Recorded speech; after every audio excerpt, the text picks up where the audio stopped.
Welcome to APAB foodies. আর আজকে জানো তো আমার মায়ের একটা রেসিপি তোমাদের সাথে শেয়ার করব, টমেটো আমসত্ত্বর চাটনি। বিয়েবাড়ির শেষ পাতে যখন চাটনি আর পাঁপড়টা দেয় তখন যেন মনে হয় বিয়েবাড়ি একেবারে জমে গেল। তাই ভাবলাম এই চাটনিটা শেয়ার করি। এটা আমার মা এতই ভালো বানায় যে আমি বাইরের কোনো চাটনি আর ভালোবেসে খাই না, ইনফ্যাক্ট কেউই ভালোবাসে না। ওকে, তো এর জন্য কি কি ইনগ্রেডিয়েন্টস লাগছে? টমেটো লাগবে, আমি নিয়েছি 3খানা মিডিয়াম সাইজ টমেটো। তার সাথে খেজুর লাগবে, আমসত্ত্ব তো লাগবেই। আর এই যে আমসত্ত্বর রংটা দেখবে এইরকম কালচে হবে, এটাকে বলা হয় মালদার হিমসাগর আম দিয়ে যে আমসত্ত্বটা তৈরি হয় সেই আমসত্ত্বটা নেবে, সেটা বেশি টেস্টি হয়। বিশেষ করে যখন টমেটো খেজুর আমসত্ত্বের চাটনিটা হয় তখন এই কালচে রঙের আমসত্ত্বটাই ব্যবহার করবে। এটা কিছুই না, মালদার হিমসাগর আম। আর আমি অ্যাড করেছি কাজু বাদাম কিশমিশ।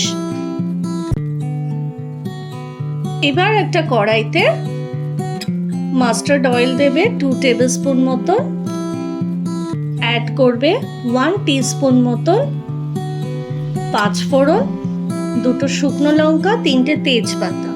শুকনো লঙ্কা আমি সবসময় বলবো অ্যাভয়েড করো, যেহেতু এটা আমার মায়ের রেসিপি শেয়ার করছি সেই জন্য মা যেভাবে বানাতো আমি হুবহু সেইভাবেই দেখাচ্ছি। শুকনো লঙ্কা না দিলেও চলবে, ইনফ্যাক্ট ঘরে আমি শুকনো লঙ্কাটা দিয়ে করি না সাধারণত, কিন্তু মায়ের রেসিপিটা যেহেতু শেয়ার করছি সেই জন্যই অ্যাড করলাম। আর পিঞ্চ অফ হলদি পাউডার, পিঞ্চ অফ কাশ্মীরি মির্চ পাউডার, আর 1 টিস্পুন মতো থেতো করে নেবে আদাটাকে, 1 টিস্পুন সেটা হবে। নিয়ে মোটামুটি নাড়তে থাকো, যখন র স্মেলটা চলে যাবে ড্রাই স্পাইসেসের। প্রথমে অ্যাড করবে টমেটোগুলো। টমেটোগুলো লম্বা লম্বা করেও কাটতে পারো, এরকম ভাবেও কাটতে পারো।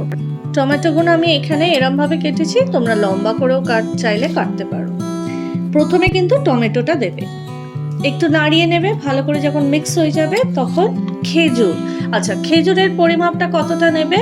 যদি 3টে টমেটো দাও তাহলে খেজুর নেবে 12 থেকে 15। প্রথমে সিডটা খেজুরের বার করে নেবে and then cut it into 2 pieces.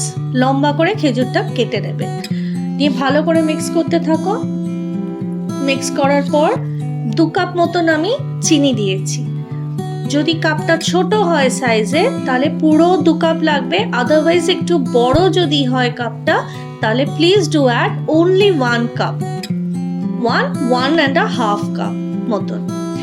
আমসত্ত্বটা সব শেষে দেবে, যখন দেখবে টমেটোটা গলে গলে গেছে তখনই আমসত্ত্ব অ্যাড করবে। কেন বলে দিই, কারণ আমসত্ত্ব খুব তাড়াতাড়ি গলে যায়, সেই জন্য ওটাকে বেশি চিনি দিয়ে ফোটানোর দরকার হয় না। লিড দিয়ে কভার করে রাখবে। কভার করার পর remove the lid and check it out যে টমেটোগুলো ভালো মতন করে ঘেঁটে যাচ্ছে কিনা। যদি ঘেঁটে যায় দেন অনলি অ্যাড আমসত্ত্ব, মানে চাটনি মোটামুটি রান্না রেডি হয়ে যাচ্ছে। একদম সব শেষে কাজু আর কিশমিশটা অ্যাড করে দেবে। তোমরা যদি চাও you can roast the cashews, otherwise আমি এখানে যেমন এমনি কাজুই দিয়ে দিয়েছি। কিশমিশ ভালো করে ধুয়ে নেবে, নিয়ে কাজু কিশমিশটা অ্যাড করে দেবে। আর আমাদের বিয়েবাড়ির মতনই চাটনি রেডি হয়ে গেছে। নামানোর আগে পিঞ্চ অফ সল্ট অ্যাড করবে, দিস ইজ অপশনাল, বুঝলে? কিন্তু ওই যে আমার একটা কি বলো তো স্বভাব আছে, একটু চিনি অ্যাড করো টু ব্যালেন্স দ্য টেস্ট। একটুখানি সল্টটাকে দেওয়ার পরে পরেই মনে হয় হালকা একটু চিনি দিয়ে দিই, তো সেই জন্য আই উইল সে নুন চিনি ছাড়া রান্না হয় না।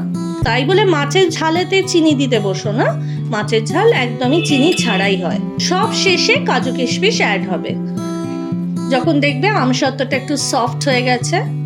আর একটা কভার করে করে রাখবে, লো ফ্লেমে করবে, হাই ফ্লেমে করবে না, তাহলে চাটনির 12টা বেজে যাবে। অ্যান্ড আমাদের আমসত্ত্ব খেজুর টমেটোর চাটনি রেডি।